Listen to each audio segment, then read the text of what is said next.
போட்டுக்கிட்டு இருக்கிறேங்க. இப்போ இந்த 10 வருஷமாக கத்தாழை ஜூஸு ஒரு டாக்டர் சித்த மருத்துவர் சொன்னாருங்க. இந்த மாதிரி கத்தாழை ஜூஸ் போட்டிங்கன்னா உனக்கு நல்லா இருக்கும், உடம்புக்கு குளிர்ச்சி, எந்த விதமான நோய் வராது, அதை நீ கிடச்சிதுன்னா எங்கேயும் ஒரு பக்கம் விவசாயம் பண்ண அப்படின்னு இருக்கு. அது மாதிரி நானும் வெளியிலலாம் போய் பார்த்தா ஒன்றும் கிடைக்கலைங்க. இப்போ தற்சமயமாக இந்த ஒரு 7-8 வருஷமாக ஒருத்தங்க காடு கொடுத்தாங்க. ஒரு கோக்கியத்துக்கு காடு கொடுத்து கொஞ்சம் ஒரு 1/2 ஏக்கரை கொஞ்சம் கம்மியாக தான் இருக்கேன். அதுக்குள்ளே விவசாயம் போட்டுருக்கேன். கத்தாழை போட்டுருக்கேன். இப்போ அறுவடை பண்ணிட்டுருக்கேன். வாரத்தில் ஒரு தண்ணி பாயுதுங்க போட்டு. இப்போ இது வந்து கத்தாழையோட பலன் வந்து உள் மூலம், வெளி மூலம், கண்ணெரிச்சி, மூட்டு வலி, நரம்பு தளர்ச்சி, ஆண்மை குறைவு, பெண்களுக்கு வெள்ளைப்படுறதுலேருந்து கூந்தல் வளர்றது வரைக்கும், முகம் பாலிஷ் கொடுக்கறது எல்லாமே இது வந்து அடைஞ்சிருங்க. கேன்சர் கூட குணப்படுத்துதுங்க. எவ்வளோ பெரிய புண்ணாக இருந்தாலும் வயிற்று குடல் புண்ணை உடனே ஆற்றிடுது.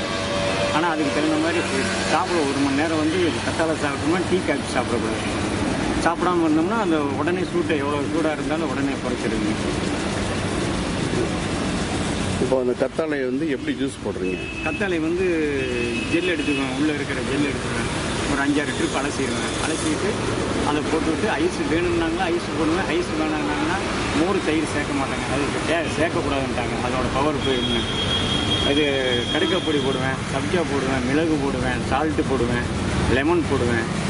போட்டுவிட்டு நாட்டு சர்க்கரை, கெமிக்கல் இல்லாத சர்க்கரை போட்டு அடித்து கொடுத்தனா சாப்பிட்றதுக்கு நல்லா வயிறு உள்ளே போச்சுனாவே கூலிங் ஆகிக்குங்க.